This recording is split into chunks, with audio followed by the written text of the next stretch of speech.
So hey guys, this is the first video of the Zero to Hero series, which we all three are going to document in this YouTube channel. So the Zero to Hero series is a series that documents our journey to show how we built our financial empire through trading, okay? And it is through humble beginnings, okay? So we have not a lot of money, but we have enough money to start trading. So let's get into the Zero to Hero series, and then after that I'll do the first video of Zero to Hero series. Okay, so let's get into it. Okay, so now why do I call it milestone? Because ICT always say that, you know, the goal that you set now is too low. Okay, so that's why I didn't name it as goal. I name it as milestone. Okay, so our plan is to use 10,000 USD to cover all our expenses, and it's more than enough. Okay, so because for our expenses currently is around 1,000 USD plus per month, so we are aiming 10,000 USD, and we aim for 10% per month. Okay, so that's the plan. Okay, so now because like we are not really comfortable with using like $10,000 in one account first. So that's why, but we are comfortable like with trading like 5,000 and $5,000. So now we split into two accounts, which is two $5,000 accounts, and then we aim to make 10% per account. And we all three will take turns and trade. So like two-person gets to trade a day. That's the plan. That's because like I mean it's only possible because there's three-person, and the other three are like-minded. So yeah. Okay, so that's the plan, and we aim to make 10% by using micros only. So we are only going to trade using micros index futures. Okay, that's it, only micros. And after we make 10% per month, if we reach 10% per month, and that's it. Okay, that will be end of the month, and that's it for the month. Okay, so now the progress of this plan is we have 5,000 USD already funded inside M futures. Okay, and we are already using it to trade.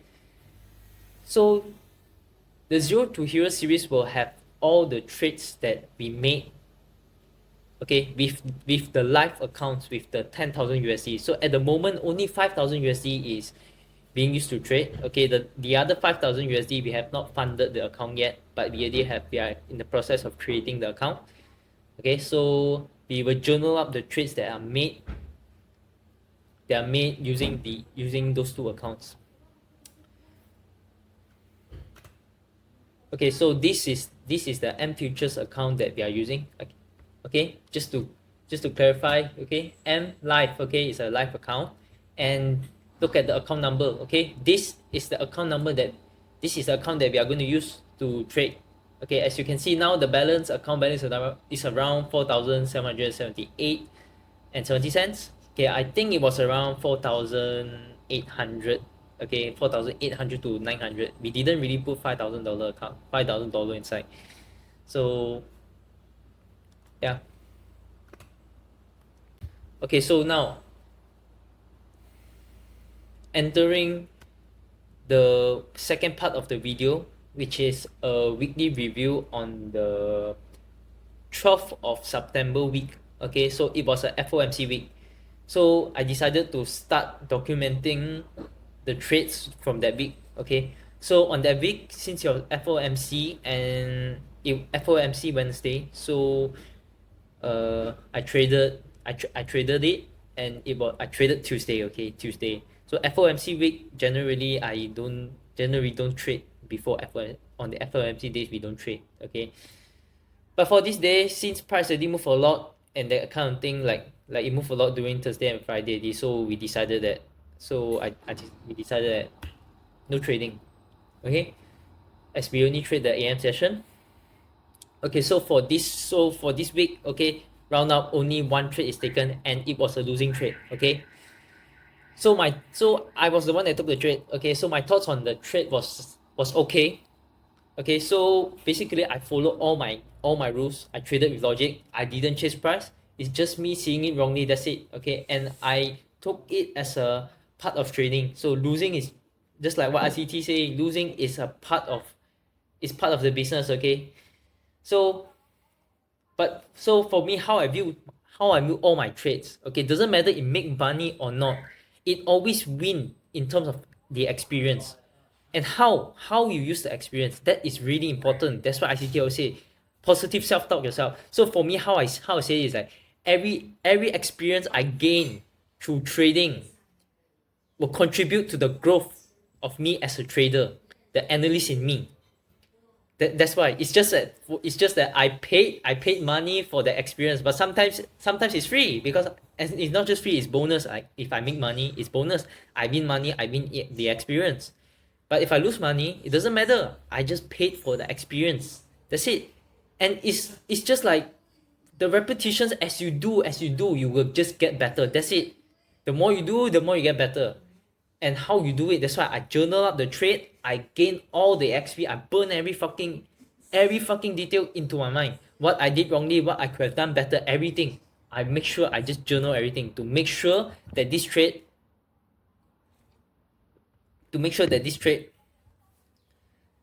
was worth the money. Okay. Okay, so going into the review, so it was 17th of September. So here's a screenshot of it. Okay, this is a daily chart. Okay, so right here, okay, look at this big bearish candle with long wicks. Okay, so this was a Tuesday daily candle. Okay, yes, as you can see, price closed lower, but I was looking for expansion higher. Okay, I was looking for it to fill the daily CB. Okay, so in my individual account, in individual YouTube channel, okay, I did posted my bias and I said that I was seeing for higher price. Okay, and we did feel it. Okay, so now as you can see, I lose two trade. Okay, so the first trade was I closed it manually because I just sensed that the trade wasn't really going well, so I decided to minimize my loss and I just cut it. Okay, the second trade was just me being wrong. Okay, that's it. And after two trades I lose, I stop for the day. Okay, I stop it. Okay, let's get into, so focus on these levels. Okay, the daily CB. Okay, I was looking for price to just pop up into it. That's it. Okay, so now the 5-minute chart. Okay, why I show the 5-minute chart? Let's see from the 12 a.m. you can see we have been pumping higher since London. So when I saw this during the pre-market, I was like, I'm not interested in buying. We are too expensive now. Okay, so I was looking for this relative equal low to be reached. Then I would only go long. But as you can see, the relative equal low was not reached. Okay, as price was just going lower, I was thinking that okay, we can just shoot, we are so close to it, we can just shoot past it.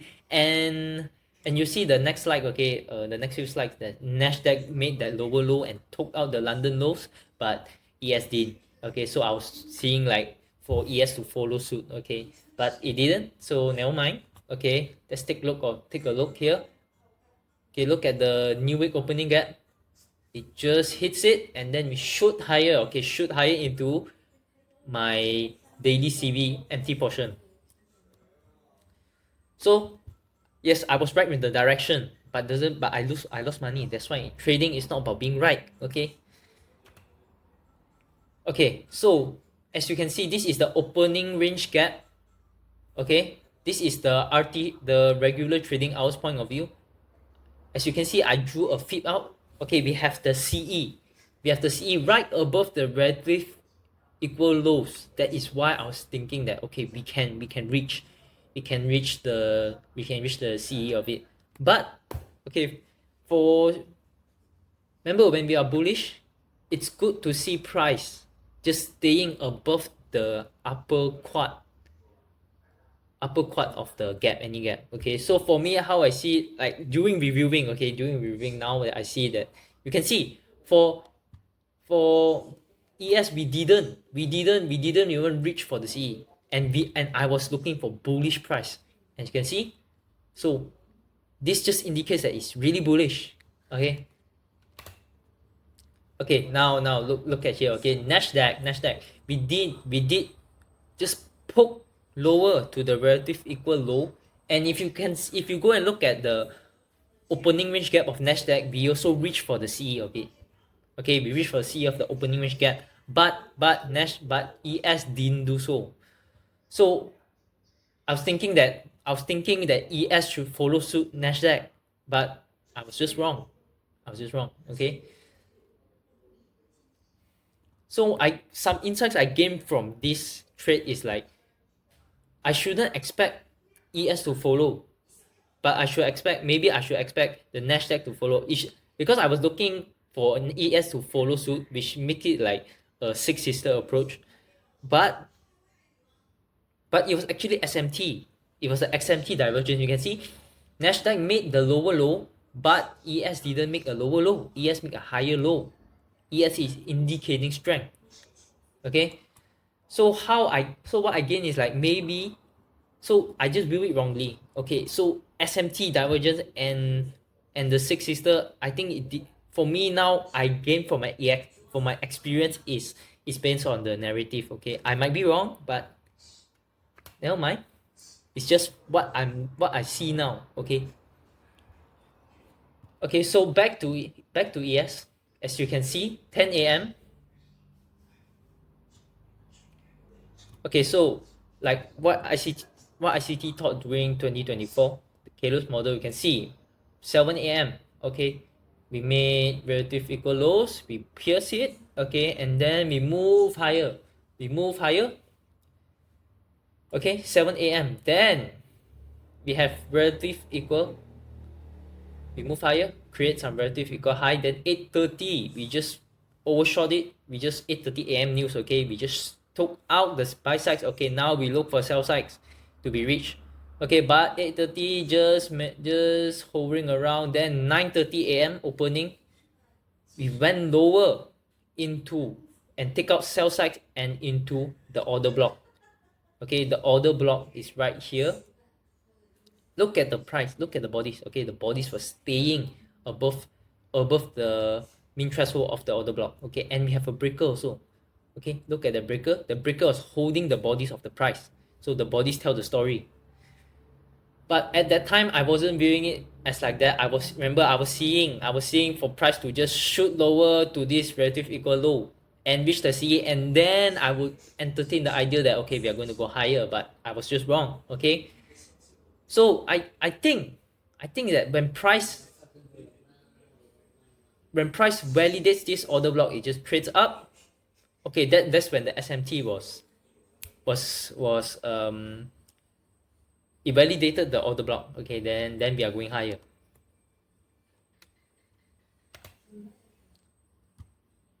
Okay, so now here's a review that now when I look at it, why it didn't have to reach for the relative equal low that I was seeing for. Okay, as you can see, 7 a.m. to 8:30. Okay, we created, this is our dealing range. Okay, I drew a fib on it, and this line, okay, is the equilibrium point.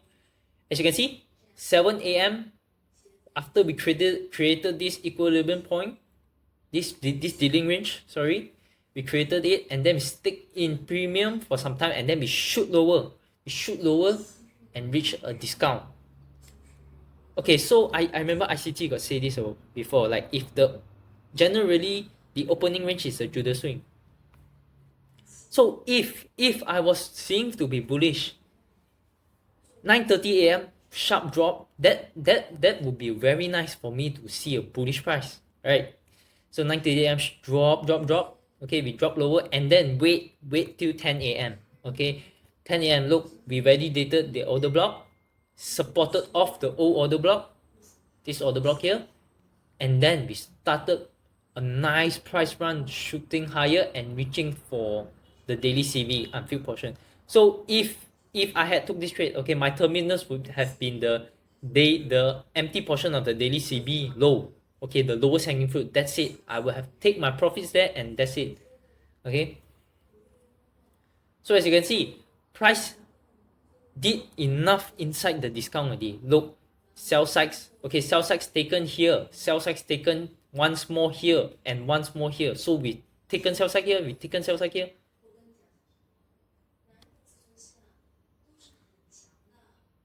Okay, see, we taken sell side here, we taken sell side here, and then we reach the order block here. Okay, so two primary functions is done. The algorithm has reached for liquidity and reached for inefficiency already. So it has no reason to stay inside the discount now. So, and price has done enough to start moving. And I was seeing for higher price. So we just send price all the way up.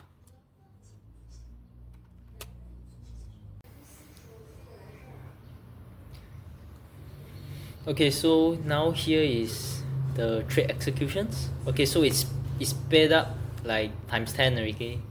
So I'm just going to go through the two trades that I took that I lost. Okay.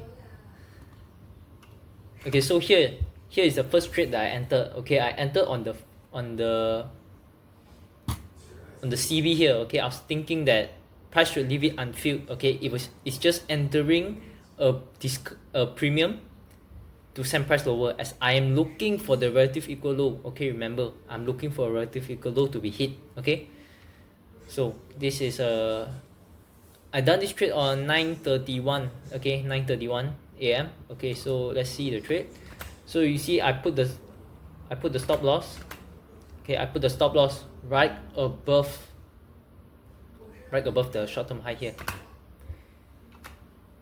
Okay, so as you can see, I annotated partial unfilled. Okay, after we wick into that. Okay, I was looking at the wicks. I was looking at the wicks there. Okay, I want to see price just bump it and just start shooting lower. But as you can see, price didn't do so, and I didn't like what price was doing as it just continues expanding higher. I didn't like that. I just manually closed the trade. Okay, so that's it for the first trade. Okay, now this is the second trade. As you can see, we took out. As you can see, if I didn't manually close the trade, I would have been stopped out. Okay, so now short-term high taken. Okay, then we expanded lower, bearish market structure shift. Okay, so I was looking this as a bearish market structure shift. Okay, and we have a fair value gap. Okay, I just shorted inside the fair value gap, and my stop loss is right above the inversion fair value gap, a 5-minute BC. Okay,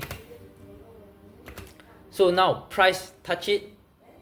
I was seeing the wicks again. I wanted to see the wicks hit it and expand lower, but I was allowing price to reach for the lower quad of the 5-minute BC. Okay,